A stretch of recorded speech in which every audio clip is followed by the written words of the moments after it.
మన తెలంగాణ రాష్ట్ర ముఖ్యమంత్రి గారి నామధేయం రేవంత్ రెడ్డి గారు. రేవంత్ అనే పదానికి సరైన అర్థం ప్రకాశవంతమైన అని, సూర్య తేజస్సు కలిగిన అనేటటువంటి అర్థాలు ఉన్నాయి.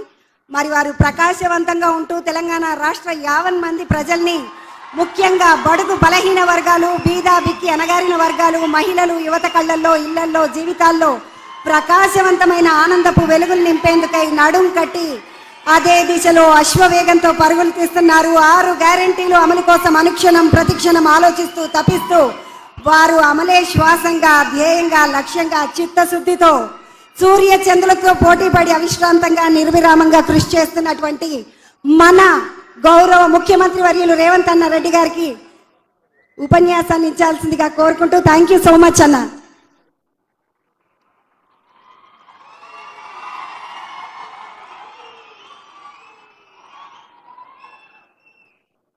యువ మిత్రులందరికీ తెలంగాణ రాష్ట్ర ప్రభుత్వం తరఫున ఈరోజు ఉద్యోగ నియామక పత్రాలు అందుకొని తెలంగాణ రాష్ట్ర భవిష్యత్తును, విద్యార్థి లోకాన్ని తీర్చిదిద్దడానికి ఈ ఎల్బీ స్టేడియానికి వచ్చిన సోషల్ వెల్ఫేర్, టీచర్ ఉద్యోగ నియామకాలు, పోలీస్ నియామకాలు, తెలంగాణ పబ్లిక్ సర్వీస్ కమిషన్ నియామకాలకు విచ్చేసిన మీకు అందరికీ మనస్ఫూర్తిగా అభినందనలు. ఈ కార్యక్రమంలో నాతో పాటు హాజరైన మంత్రివర్గ సహచరులు, ఉప ముఖ్యమంత్రి వర్యులు బట్టి విక్రమార్క గారు,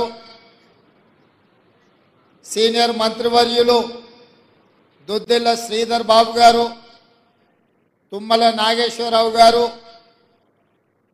పొన్నం ప్రభాకర్ గారు, శ్రీమతి కొండ సురేఖ గారు, అదేవిధంగా శాసనసభ్యులు, public service commission vice chairman పెద్దలు చిన్నారెడ్డి గారు, చీఫ్ సెక్రటరీ గారు, డీజీపీ గారు, అధికారులందరికీ కూడా హృదయపూర్వకంగా నమస్కారాలు.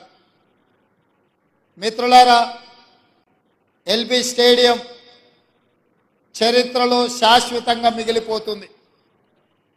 ఈ ఎల్బీ స్టేడియం 2004లో ఆనాడు కాంగ్రెస్ ప్రభుత్వం ఏర్పాటు చేసి రైతులకు ఉచిత కరెంటు, రైతుల మీద ఉన్న అక్రమ కేసులు, రైతుల విద్యుత్తు బకాయిలను రద్దు చేస్తూ మొదటి సంతకం పెట్టి మన ప్రాంతంలో రైతును రాజును చేసిన చరిత్రకు పునాదులు పడ్డది ఈ ఎల్బీ స్టేడియంలోనే. మళ్ళీ 2023 డిసెంబర్ 7 తారీఖు నాడు శ్రీ మల్లికార్జున్ ఖర్గే గారు, శ్రీమతి సోనియా గాంధీ గారు, శ్రీ రాహుల్ గాంధీ గారు, శ్రీమతి ప్రియాంక గాంధీ గారి సమక్షంలో వేలాది మంది తెలంగాణ బిడ్డలు ఇదే ఎల్బీ స్టేడియంలోకి వచ్చి ఇందిరమ్మ రాజ్యంలో ప్రజాపాలన, ప్రజాప్రభుత్వాన్ని ఇక్కడ ఏర్పాటు చేసి అభయహస్తం పేరు మీద 6 గ్యారెంటీలను అమలు చేయడానికి మళ్ళీ తొలి సంతకం ఇక్కడనే పెట్టడం జరిగింది. ఈ ఎల్బీ స్టేడియానికి ఉన్న చరిత్ర ఇదే కాకుండా 3 నెలలలోనే 30,000 ఉద్యోగాల నియామక పత్రాలు ఈ వేదిక మీద నుంచే లక్షలాది మంది నిరుద్యోగ యువకుల యొక్క ఆకాంక్షలు తీర్చడానికి ఈ వేదిక మీద నుంచే సంతకం పెట్టి నియామక పత్రాలు ఇవ్వడం జరిగింది. అది పోలీస్ శాఖలు కావచ్చు, పారామెడికల్ సిబ్బంది కావచ్చు, సింగరేణి సిబ్బంది కావచ్చు, ఈరోజు గురుకులాలలో టీచర్ల నియామకాలు కావచ్చు, ఈరోజు సోషల్ వెల్ఫేర్ టీచర్స్తో పాటు జూనియర్ లెక్చరర్స్ కావచ్చు, ఎన్ని ఉద్యోగ నియామకాలు ఈ ఎల్బీ స్టేడియం వేదికగా జరుగుతున్నది అంటే ఖచ్చితంగా రాబోయే చరిత్రలో ఈ ఎల్బీ స్టేడియం శాశ్వతంగా లిఖించడం జరుగుతుందని చెప్పి నేను విశ్వసిస్తున్నా. మిత్రులారా, ఆనాడు తెలంగాణ రాష్ట్ర సాధనలో మీరు ముందుండి పోరాడి మీలో కొంతమంది యువకులు ఆత్మ బలిదానాలు చేసుకొని అమరులై ఈరోజు తెలంగాణ రాష్ట్రాన్ని సాధించింది. ఆనాడు అమరులైన బిడ్డలు మేము ఆత్మ బలిదానం చేసుకున్నా మా తమ్ముల్లో మా చెల్లెల్లో భవిష్యత్ తరాలకు ఆదర్శంగా నిలబడి ఈ రాష్ట్రంలో మా ఉద్యోగాలు మాకు వస్తాయి, ఆ ఉద్యోగాల ద్వారా భవిష్యత్ తరాలకు సంబంధించిన దళితులు, గిరిజనులు, ఆదివాసీలు, బలహీన వర్గాలు, మైనారిటీల పిల్లలకు చదువులు చెప్తారు, తద్వారా వాళ్ళు దేశ అభివృద్ధిలో భాగస్వాములు అవుతారు అని చెప్పి వాళ్ళు ఆత్మ బలిదానాలు చేసుకున్నారు.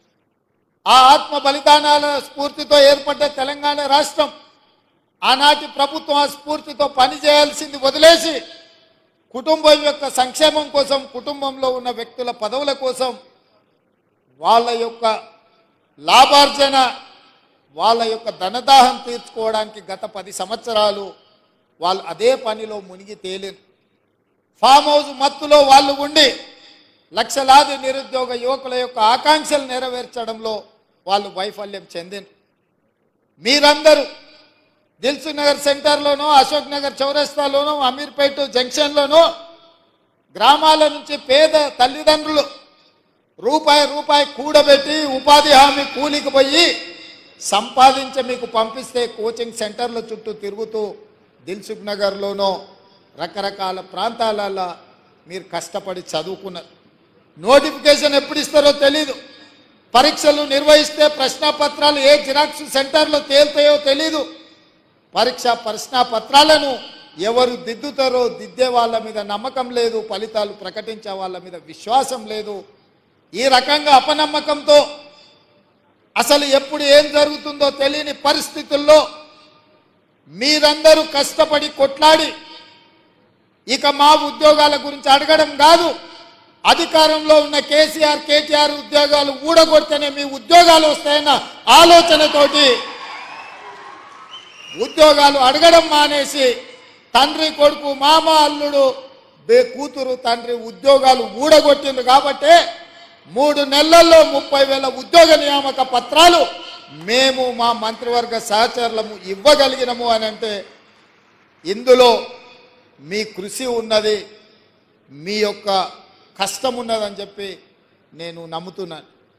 అందుకే మిత్రులారా, విద్య మీద పెట్టే ఖర్చు కాదు, విద్య మీద పెట్టే ఖర్చు పెట్టుబడి భవిష్యత్ తరాలను నిర్మించడానికి ఉపయోగపడే ఇంధనం. అందుకే ఇవాళ మీరు ఈరోజు చేపట్టబోయే బాధ్యత ఇది ఒక ప్రజాస్వామ్య స్ఫూర్తిని నిలబెట్టేదే కాకుండా సామాజిక బాధ్యత నెరవేర్చే ఉద్యోగం. మీ ఉద్యోగాల ద్వారా ఈ రాష్ట్రానికి ఐఏఎస్లను, ఐపీఎస్లను, ఐఆర్ఎస్లను లేకపోతే జాతీయ స్థాయి అధికారులను తయారు చేయడమే కాకుండా డాక్టర్లను, లాయర్లను, ఇంజనీర్లను తయారు చేసే ఉత్పత్తి కేంద్రంగా ఈరోజు మీరు బాధ్యత చేపట్టబోతున్నారు. సర్పంచ్, ఎంపీటీసు, ఎంపీపీ, జిల్లా పరిషత్ చైర్మన్, జడ్పీటీసీ, ఎమ్మెల్యేలు, ఎమ్మెల్సీలను, ఎంపీలను, ఈ దేశ ప్రధానమంత్రులను తయారు చేసే విద్యను అందించేది మీరే. నేను కూడా ప్రభుత్వ పాఠశాలలనే చదువుకొని వచ్చిన, ఎక్కడ కార్పొరేట్ స్కూళ్ళల్లో చదువుకున్నాను కాదు. మీలాంటి టీచర్లు ఓనమాలు నేర్పడంతో గ్రామీణ ప్రాంతంలో, మారుమూల పల్లెల్లో ప్రభుత్వ పాఠశాలలో చదువుకొని జిల్లా పరిషత్ పాఠశాలలో చదువుకున్న నేను ఈరోజు తెలంగాణ రాష్ట్రంలో ఈ బాధ్యత నెరవేరుస్తున్నా అంటే మా టీచర్లు మాకు నేర్పిన విద్య ఈరోజు పరిపాలనలో ఉపయోగపడుతుంది. నేను కార్పొరేట్ స్కూల్లో చదువుకోలే, లేకపోతే గుంటూరులోనో గుడివాడలోనో అసలే చదువుకోలే. కొంతమంది అప్పుడప్పుడు గుంటూరు, గుడివాడలు చదువుకొచ్చిన వాళ్ళు ముఖ్యమంత్రి గారికి ఇంగ్లీష్ రాదని అవహేళన చేస్తుంటారు. నేను ఒక మాట అడగదలుచుకుని వేదిక మీద నుంచి, చైనా, జపాన్, జర్మనీ ఈ దేశాలలో ఎవరికి ఇంగ్లీష్ రాదు, కానీ ప్రపంచంతోనే పోటీ పడిన అభివృద్ధిని, ఈరోజు ఉత్పత్తిని ఆయా దేశాలు అందిస్తున్నాయి. ఇంగ్లీష్ అనేది ఒక భాష, ప్రపంచంలో ఉద్యోగ ఉపాధి అవకాశాలు దొరకడానికి ఉపయోగపడుతుంది. ఆనాడు ఆ రోజు ఆ పాఠశాలలో ఉన్న వసతులను బట్టి మాకు గురువులు నేర్పించిన చదువు మేము నేర్చుకున్నాము. ఈరోజు మీకు నా సూచన, ప్రతి విద్యార్థికి ప్రపంచంలో ఉద్యోగ ఉపాధి అవకాశాలు వచ్చే ఇంగ్లీష్ భాషను కూడా మీరు నేర్పండి. ఎవరో రేపు భవిష్యత్తులో ఈ పిల్లలకు, మీ దగ్గర చదువుకున్న పిల్లలకు ఇంగ్లీష్ రాదని అవహేళన చేసే పరిస్థితులు రావద్దు. వాళ్లకు ఖచ్చితంగా మంచి భాషను, మంచి భావాన్ని, దేశభక్తిని పెంపొందించే విధంగా వాళ్ళకి విద్యాబుద్ధులు నేర్పండి. రాష్ట్రం పట్ల, దేశం పట్ల, ఈ సమాజం పట్ల సామాజిక స్పృహ ఉండే విద్యార్థులను తయారు చేయండి. ఈ దేశానికి వాళ్ళే రేపటి నాయకులు అవుతారు, రేపటి పాలకులు అవుతారు. రేపటి నాయకులను, రేపటి పాలకులను తయారు చేసే బాధ్యత మీ మీద ఉన్నది. ఇది గురుతరమైన బాధ్యత, గురువు బాధ్యత అని చెప్పి నేను సంపూర్ణంగా విశ్వసిస్తున్నా. ఈరోజు రాష్ట్రంలో గురుకుల పాఠశాలలు ఇచ్చినా అంటున్నాడు. ఎస్సీ, ఎస్టీ, మైనారిటీ, ఓబీసీ గురుకుల పాఠశాలలు ఇచ్చినా అని అంటున్నారు గత పాలకులు. నేను అడుగుతున్న, ఎవరికైనా ఎక్కడైనా మౌలిక వసతులు ఉన్నాయా? అక్కడో ఇక్కడో పిట్టగూళ్ళలోనో పోల్ట్రీ ఫాముల్లోనో ఈ పిల్లలు చదువుకునే పరిస్థితులు కల్పించారు. అందుకే ఒక మోడల్ రెసిడెన్షియల్ విధానాన్ని తీసుకురావాలని మొట్టమొదటి ప్రయోగంగా కొడంగల్ శాసనసభ నియోజకవర్గంలో దాదాపుగా 25 ఎకరాలలో 150 కోట్లతోని SC, ST, minority and OBC residential schools అన్నిటినీ ఒకే క్యాంపస్లో ఒక యూనివర్సిటీ మోడల్లో నిర్మిస్తున్నాం. ఎకరాలలో మైదానాన్ని తయారు చేసి క్రీడా ప్రాంగణాన్ని అందించడం ద్వారా మానసికంగా, శారీరకంగా ఆ విద్యార్థులు రాటుదేలాలి, ఈ సమాజానికి ఉపయోగపడాలి అన్న ఆలోచన మేము చేస్తున్నాం. అందుకే ఈ రాష్ట్రంలో 119 శాసనసభ నియోజకవర్గాలలో ఎక్కడ అవకాశం ఉన్నా ఈ నమూనాతో ఒక క్యాంపస్ను క్రియేట్ చేయాలి, పేద విద్యార్థులకు విద్యను అందించాలన్న ఆలోచన మా రాష్ట్ర ప్రభుత్వం చేస్తున్నది. ఇదే కాదు, ఆనాడు ప్రతి కిలోమీటర్కు సింగిల్ టీచర్ పాఠశాల, ప్రతి 3 కిలోమీటర్లకు ప్రాథమిక పాఠశాల, ప్రతి 5 కిలోమీటర్లకు ప్రాథమికోన్నత పాఠశాల, ప్రతి 10 కిలోమీటర్లకు ఒక హై స్కూల్, ప్రతి మండలంలో జూనియర్ కాలేజు, ప్రతి నియోజకవర్గంలో డిగ్రీ కాలేజు, ప్రతి రెవెన్యూ డివిజన్లో ఇంజనీరింగ్ కాలేజ్, ప్రతి జిల్లాలో మెడికల్ కాలేజ్ అండ్ యూనివర్సిటీలను ఇవ్వాలన్న విద్యా విధానంతో ఆనాడు కాంగ్రెస్ పార్టీ 2004 నుంచి 2014 వరకు పేదలకు విద్యను అందించే ప్రయత్నం చేసింది. ఈ గత 10 సంవత్సరాలలో గత ప్రభుత్వం ఒక్క డిఎస్సి నోటిఫికేషన్ ఇస్తే 2004 నుంచి 2014 వరకు 4 డిఎస్సి నోటిఫికేషన్లు ఇచ్చి 1,00,000 మంది టీచర్ల నియామకాలు చేపట్టి పేద విద్యార్థులకు విద్యను అందుబాటులోకి తీసుకొచ్చింది. మరి గత ప్రభుత్వం దాదాపుగా సింగిల్ టీచర్ పాఠశాలలు రేషనలైజేషన్ పేరు మీద ఈరోజు 6,000 పైచిలకు పాఠశాలలను మూతవేసి పేదలకు, దళితులకు, గిరిజనులకు, వెనుకబడిన ప్రాంతాల యొక్క పేదల పిల్లలకు విద్య అందకుండా విద్యకు దూరం చేసి, బర్రెలను కాసుకునే వాళ్ళు బర్రెల్నే కాసుకోవాలి, గొర్రెల్ని పెంచుకునేవాడు గొర్రెల్నే కాసుకోవాలి, చేపలు పట్టుకునేటోడు చేపలే పట్టుకోవాలి, చెప్పులు కుట్టుకునేటోడు చెప్పులే కుట్టుకోవాలనే పథకాలు తీసుకొచ్చే ప్రయత్నం చేసింది. నేను అడుగుతున్నా, ఇక్కడున్న ఉపాధ్యాయులను, భవిష్యత్ తరాలను తీర్చిదిద్దబోయే మిమ్మల్ని నేను అడుగుతున్నా, మన తాతలు ముత్తాతలు చెప్పులు కుట్టో, చేపలు పట్టో, గొర్రెలు పెంచుకోనో, బర్రెలను కాసుకోనో బతుకుతే మన మనమన్లు కూడా అదే వృత్తి చేపట్టాలనా? లేకపోతే వాళ్ళు చదువుకొని డాక్టర్లు, లాయర్లు, ఇంజనీర్లు, ఐఏఎస్లు, ఐపీఎస్లు కావాలన్నా? మీరు ఆలోచన చేయండి. ఈ ప్రభుత్వంలో వాళ్ళు భాగస్వాములు కావద్దా? ఇంకా వాళ్ళ జీవితాలు గొర్రెల బర్రెల చుట్టూతోనే తిరగాలనా అని నేను అడుగుతున్నా. గత ముఖ్యమంత్రి గారు పెంచుకున్న, వాళ్ళ మనవడు పెంచుకున్న పెంపుడు కుక్క చచ్చిపోతే డాక్టర్ మీద క్రిమినల్ కేసులు పెట్టి బంజారాహిల్స్ పోలీస్ స్టేషన్లో లోపలేపించారు. వాళ్ళ పెంపుడు కుక్కకు జ్వరం వస్తే డాక్టర్ చూడలేదని ఆ వెటర్నరీ డాక్టర్ల మీద కేసులు పెట్టారు. మరి వాళ్ళ ఉద్యోగాలు రాక వందలాది మంది విద్యార్థులు ఆత్మహత్యలు చేసుకుంటుంటే వాళ్ళను ఊరేయాలనా లేదా? మీరు ఒక్కసారి ఆలోచన చేయండి. మీరు పెంచుకున్న బొచ్చు కుక్కకున్న విలువ పేదోడి బిడ్డల ప్రాణాలకు లేదా అని చెప్పి మేము సభాముఖంగా నేను మీ ద్వారా ప్రశ్నించదలుచుకున్నా. ఆలోచన విధానం, పాటిస్తున్న విధానం ఫ్యూడల్ విధానం. ఫ్యూడల్ విధానంలో మార్పు రావాలి. పేదవాడికి విద్య చేరాలి. విద్య ఒక్కటే మన జీవితాలలో వెలుగు నింపుతుంది. చదువుకోవడం ద్వారా ఈ ప్రపంచానికే మనము ఏదైనా కావచ్చు, ఎక్కడికైనా చేరవచ్చు. దానికి మీరే బాధ్యత వహించాలి. మీరు ఖచ్చితంగా దిశగా ప్రయాణించాలి. మీరు ఈరోజు తీసుకునే నియామక పత్రం మీ జీతభత్యాల కోసం చేస్తున్నామని మీరు అనుకోకండి.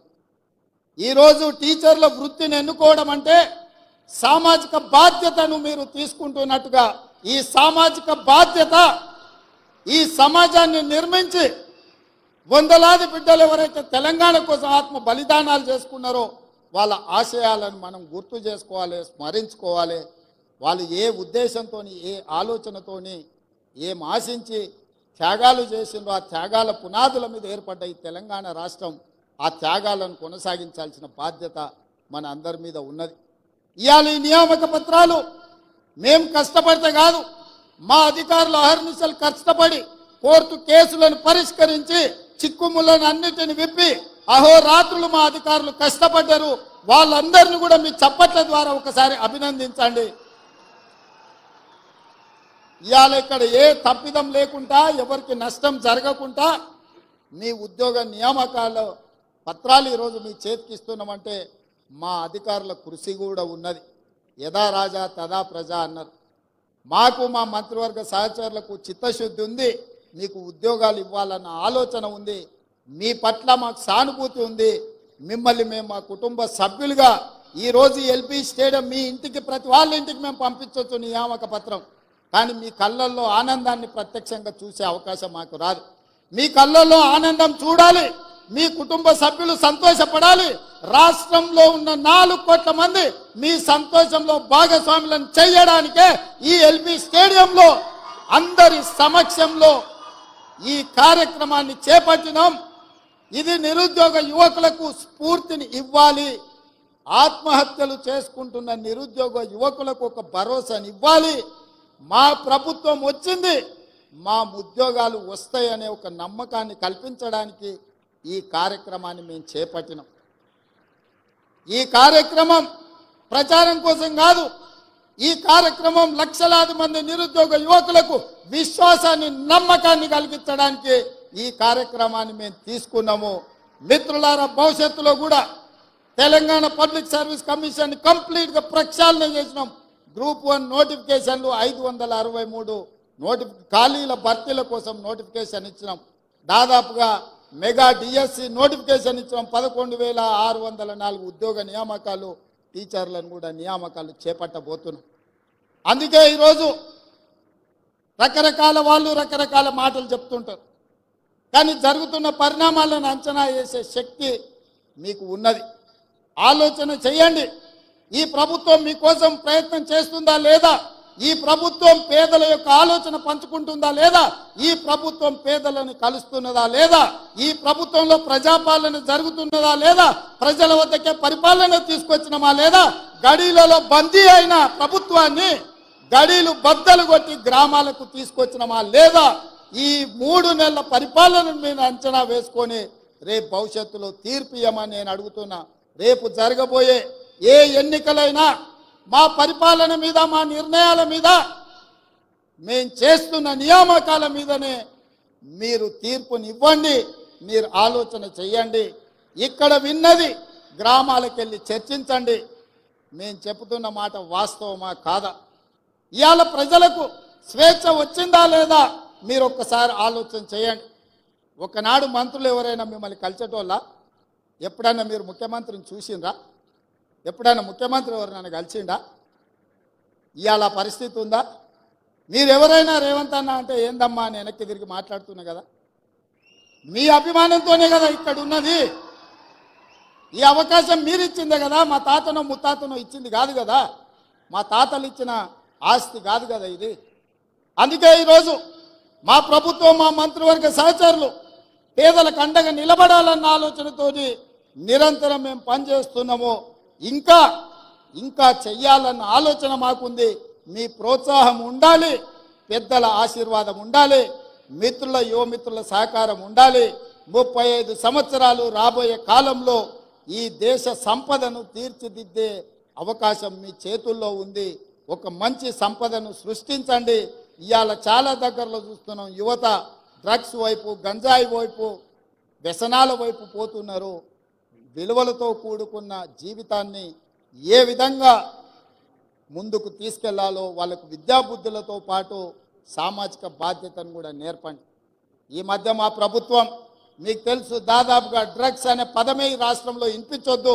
గంజాయి మొక్కలు ఏమున్నా తెలంగాణ తులసివనంలో గంజాయి మొక్క ఎక్కడున్నా కూకటి వేళ్లతో పీకేయండి అని చెప్పి మా పోలీస్ అధికారులకు ఆదేశాలు ఇచ్చిన మన భవిష్యత్తులో మన పిల్లలు ఎవ్వరు కూడా వ్యసనాల బారిన పడొద్దు అన్నదే మా ఆలోచన. ప్రతి స్కూల్లో మీరు పిల్లలకు వ్యసనాల మీద కూడా, గుడ్ టచ్ బ్యాడ్ టచ్ మీద కూడా మీరు విద్యార్థులకు నేర్పాల్సిన బాధ్యత మీ అందరి మీద ఉన్నది. మీ పట్ల నాకు సంపూర్ణమైన విశ్వాసం ఉన్నది. ఖచ్చితంగా భవిష్యత్ తరాలను మీరు నిర్మిస్తారన్న నమ్మకంతో మరొక్కసారి 6546 ఉద్యోగ నియామకాలు ఇద్దామనుకున్నాం.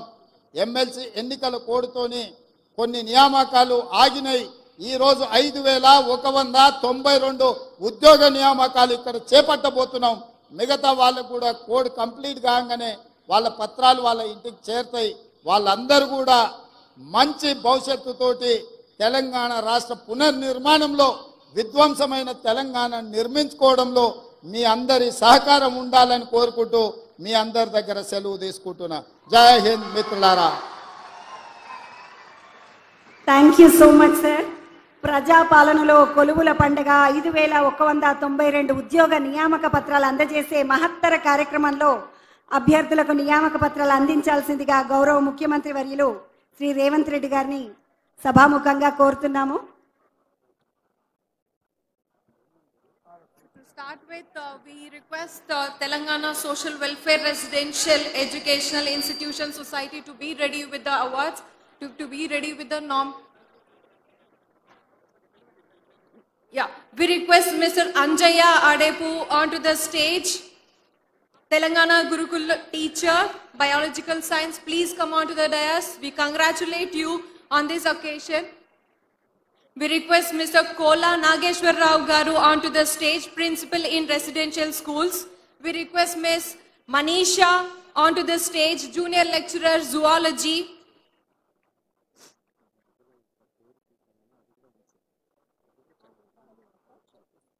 We request Ms. T. Sunita onto the stage, degree lecturer physics.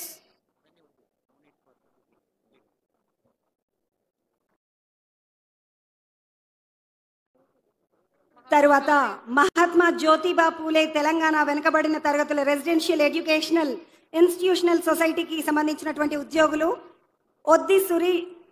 ఒద్ది Teresa Deepti వీరు హైదరాబాద్కి చెందిన వారు. వారిని రావాల్సిందిగా కోరుతున్నాను వేదికపైకి. తర్వాత ఈ కృష్ణ తర్వాత కడారి వనజ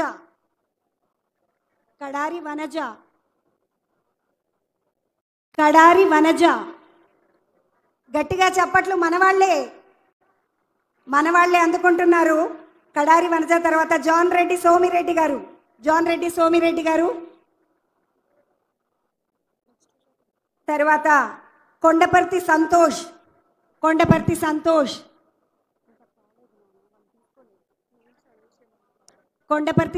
గారు, వనజ గారి తర్వాత Telangana minority residential educational institution society నుంచి మిస్ ఫాతిమా గారిని స్టేజ్ మీదకి రావాల్సిందిగా కోరుతున్నాము. హైదరాబాద్ కి చెందిన వారు వాళ్ళు. And miss Fatima Ayesha. First is miss Fatima Kausar and next is miss Ayesha Fatima from Karimnagar. Next, we congratulate Miss Gautami K from Karimnagar. తర్వాత Telangana tribal welfare residential educational institution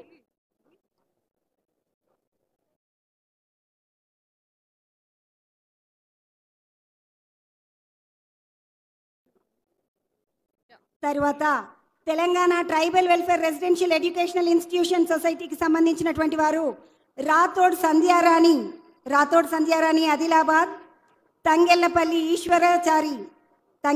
Eshwarachari Mahabubabad, తర్వాత మడివి సుమలత కొత్తగూడెం, భద్రాద్రి కొత్తగూడెంకి సంబంధించిన Madivi Sumalatha. Next, Miss Ravali Gampa from Karimnagar. We request Miss Ravali Gampa onto the stage from Karimnagar, and next is Miss Ravina Dantala from Nizamabad. Miss Ravina Dantala from Nizamabad. And మీరందరూ కూడా congratulations తెలపాలంటే చప్పట్లు కొట్టాలి కదా మరి. Next we request Mr. Vishal Yemula onto the stage from Nizamabad. Mr. Jitender Girishetty from Suryapet. Mr. Jitender, congratulations. And these people belong to Telangana State Police Department andi. Mr. Kurra Ramu Garu from Nalgonda.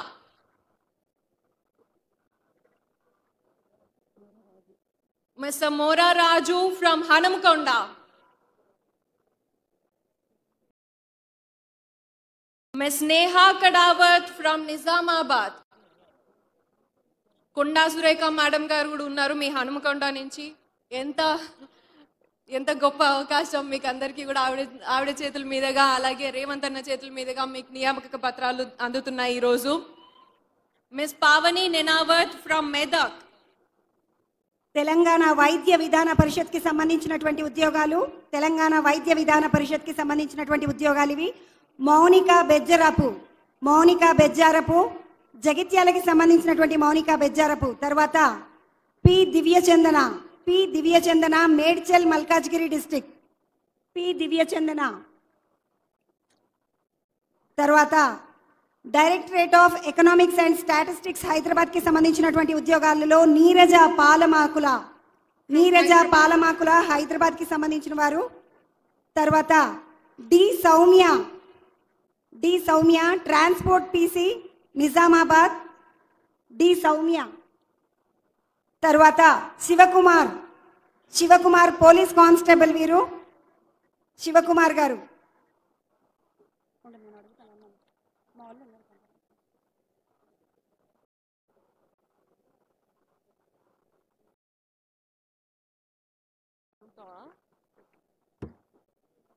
Congratulations all of you.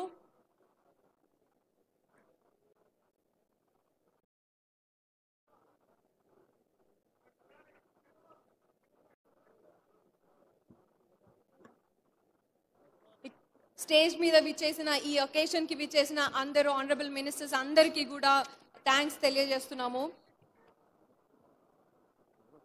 Vote of thanks ని అందించాల్సిందిగా Ayesha madam గారు, Ayesha Masarath Khannan madam గారు. On behalf of Telangana Recruitment Educational Institutions Board, I hereby extend gratitude, thanks to our